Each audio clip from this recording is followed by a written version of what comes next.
বিষ্ণু বললেন জান্নাতের ভেতরে দরজা হলো আটটা দরজার মধ্যে স্পেশাল একটা দরজা আছে, দরজাটার নাম হলো রাইয়ান। রোজাদাররা ছাড়া কেউ রাইয়ান দরজা দিয়ে ঢুকতে পারবে না। আবার বিষ্ণু বললেন একবার রাইয়ান দরজা দিয়ে ঢুকার সুযোগ যে পেয়ে যাবে চিরকালের জন্য তার গলার তৃষ্ণা মিটে যাবে। রোজা রাখলে গলায় তৃষ্ণা হয় না? এই যে আল্লাহর খুশির জন্য এই তৃষ্ণাকে সহ্য করে আপনি রোজা রেখেছেন, এর ফলাফল হিসেবে রাইয়ান দরজা দিয়ে ঢুকা মাত্রই আপনার গলার তৃষ্ণা শেষ। জান্নাতের ভেতরে আমরা ঢুকতে চাই।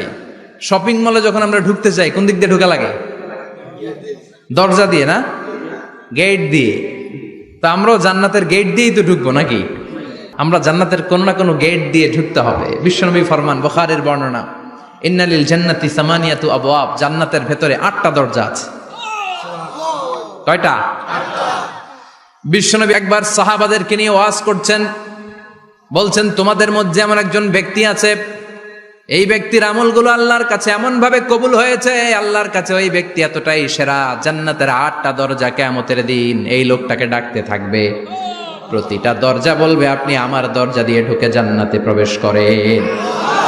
সাহাবারা বললেন ইয়া রাসূলুল্লাহ, কে সেই ব্যক্তি? বিশ্বনবী বললেন ওই ব্যক্তির নাম হলো আবু বকর। কিয়ামতের দিন সাইয়েদনা আবু বকরকে 8টা জান্নাতের দরজা থেকেই জান্নাতগুলো ডাকতে শুরু করবে, উদখুল মিন বাবি, উদখুল মিন বাবি, আমার দরজা দিয়ে ঢুকেন, আমারটা দিয়ে ঢুকেন। ওই দরজা থেকে বলবে আমারটা দিয়ে ঢুকেন। আল্লাহু আকবার। বিশ্বনবী আমাদেরকেও নিরাশ করেন নাই। বিশ্বনবী বললেন কেউ যদি প্রতিদিন 5 ওয়াক্ত নামাজের আগে যে ওযু করে, ওযুর পরে কেউ যদি পড়ে আশহাদু আল্লা ইলাহা ইল্লাল্লাহ ওয়া আশহাদু আন্না মুহাম্মাদান আবদুল্লাহি ওয়া রাসূলুহু, প্রত্যেক ওযুর পরে যেই ব্যক্তি এই দোয়াটা পড়বে ওই ব্যক্তির জন্য রব্বুল আলামিন কিয়ামতের দিন জান্নাতের 8টা দরজা খুলে দিবে। সেও সাইয়েদনা আবু বকরের সাথে সাথে ওই 8টা দরজা যেটা দিয়ে মন চায় ঢুকতে পারবে। কোন সুবহানাল্লাহ। বিষ্ণু বললেন ইন্নালিল জান্নাতি সামানিয়াতু আবওয়াব, জান্নাতের ভেতরে দরজা হলো 8টা, মিনহা বাবুন ইউসাম্মা আর রাইয়ান, 8টা দরজার মধ্যে স্পেশাল একটা দরজা আছে, দরজাটার নাম হলো রাইয়ান। লা ইয়াদখুলুহু ইল্লা সাইমুন, রোজাদাররা ছাড়া কেউ রাইয়ান দরজা দিয়ে ঢুকতে পারবে না। যারা রোজা রেখেছেন তাদের জন্য এন্ট্রি দেয়া হবে এই দরজা দিয়ে ঢুকার। আবার বিষ্ণু বললেন মান দাখালাহু লাম ইয়াজমা আবাদা, একবার রাইয়ান দরজা দিয়ে ঢুকার সুযোগ যে পেয়ে যাবে চিরকালের জন্য তার গলার তৃষ্ণা মিটে যাবে। রোজা রাখলে গলায় তৃষ্ণা হয় না?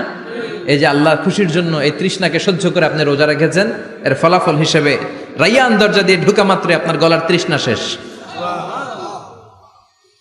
জান্নাতের 8টা দরজার কোনো না একটা দরজা দিয়ে আমরা ঢুকবো। এখন এই দরজার সাইজ কতটুকু জানার দরকার আছে না নাই? বিষ্ণু বললেন ইন্না মিসরাইন মিন মাসারি'i জান্নাহ মা বাইনা মাক্কা ওয়া হাজার, সৌদি আরবের মক্কা শহর থেকে বাহরাইন শহর যত দূর, জান্নাতের দরজাটা হবে তত দূর। আমাদের দরজা কয় ফিট বাই কয় ফিট হয় বাসার দরজাগুলো? হ্যাঁ, আল্লাহু আকবার। জান্নাতের এক একটা দরজা সৌদির মক্কা শহর থেকে হাজার হচ্ছে বাহরাইনের একটা শহর, এই 2 শহরের মাঝখানে যত দূর জায়গা, এত বড় জায়গা, সে হিসেবে কয়েক কোটি লোক এক ধাক্কায় ঢুকবে। কয়েক কোটি লোক এক ধাক্কায় ঢুকে যাবে। চিল্লায় পড়েন আল্লাহু আকবার। আমরা যেন ওই জান্নাতের ভেতরে ঢুকতে পারি, একসাথে পড়েন আমিন। তবে জান্নাতের ভেতরে অনেকগুলো ক্লাস আছে, সব জায়গায় ক্লাস মেনটেন হয়, ঠিক কিনা?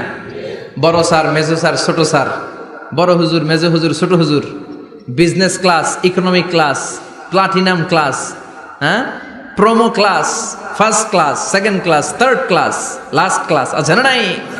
জান্নাতের মধ্যে এরকম ক্লাস আছে। বিষ্ণু বললেন সবচেয়ে দামি